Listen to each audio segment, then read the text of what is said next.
অন্যদিকে চুঁচুড়াতে সেখানে জনসংযোগে ব্যস্ত দেবাংশু ভট্টাচার্য। চুঁচুড়া থেকে এবারে প্রার্থী করা হয়েছে দেবাংশু ভট্টাচার্যকে এবং তিনি প্রচার সারলেন। গতকাল সন্ধ্যা থেকেই তার প্রচার পর্ব শুরু হয়, সেই ছবি এই মুহূর্তে দেখাচ্ছি। এবং তাকে প্রার্থী হিসেবে ঘোষণার করার পরেই তিনি ধন্যবাদ জানিয়েছেন মমতা বন্দ্যোপাধ্যায়কে তাকে প্রার্থী হিসেবে নির্বাচন করার জন্য। আর 26-এর নির্বাচনে এবারে চুঁচুড়া থেকে লড়তে চলেছেন দেবাংশু ভট্টাচার্য এবং প্রার্থী হিসেবে তার নাম ঘোষণার পরেই প্রচার শুরু করে দিয়েছেন তিনি। গতকাল প্রার্থী তালিকা প্রকাশের পরেই তিনি প্রচার শুরু করে দিয়েছেন, সেই ছবি মুহূর্তে দেখাচ্ছি আপনাদেরকে।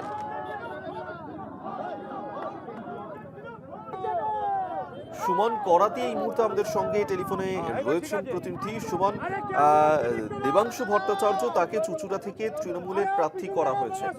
লোকসভা নির্বাচনেও তিনি প্রার্থী হয়েছিলেন, কিন্তু তিনি হেরে গিয়েছিলেন। এই বিধানসভা নির্বাচনে তৃণমূলের প্রার্থী হিসেবে কতটা আশাবাদী তিনি? প্রচার পর্ব কেমন চলছে তার? দেখো, চুঁচুড়া বিধানসভা কিন্তু এক প্রকার এবারে একটা হেভিওয়েট লড়াইয়ের মতন চলছে এবং চুঁচুড়ায় তৃণমূলের দেবাংশুর নাম ঘোষণা হওয়ার পরেই কিন্তু জোর কদমে প্রচার শুরু করে দিয়েছেন এবং প্রার্থী ঘোষণা হতেই চুঁচুড়া বিধানসভা কেন্দ্রকে ঘিরে কিন্তু রাজনৈতিক তৎপরতাও শুরু করে দিয়েছে দেবাংশু। প্রথমে তিনি চুঁচুড়ায় পা রাখার সঙ্গে সঙ্গে জনসংযোগেও নেমে পড়েন।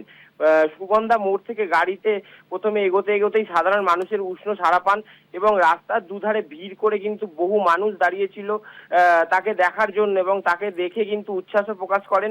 একাধিক জায়গায় কিন্তু গাড়ি থামিয়ে দেবাংশু তাদের সঙ্গে কথাও বলেন এবং আশীর্বাদও নেন।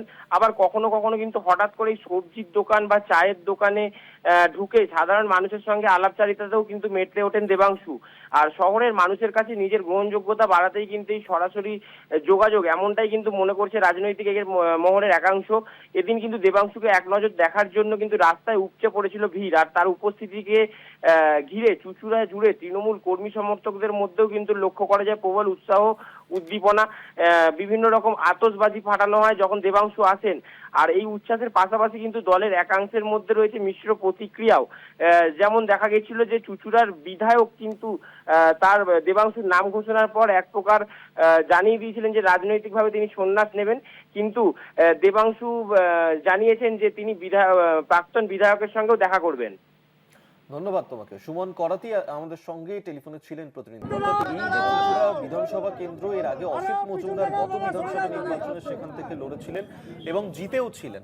এবং সেখানেই এবারে অসিত মজুমদার তাকে প্রার্থী না করে দেবাংশু ভট্টাচার্য তাকে প্রার্থী করেছে চুঁচুড়াতে তৃণমূল। এবং তাকে প্রার্থী হিসেবে ঘোষণা করার পরেই দেবাংশু ভট্টাচার্য তিনি ধন্যবাদ জানিয়েছেন মমতা বন্দ্যোপাধ্যায়, অভিষেক বন্দ্যোপাধ্যায়কে এবং তৃণমূলের এই জেতা আসন তিনি ফের জিতে দেখাবেন, এমনকি কিন্তু আশাবাদী এবারের বিধানসভা নির্বাচন। এবং প্রচারেও ইতিমধ্যেই ঝড় তুলেছেন দেবাংশু ভট্টাচার্য।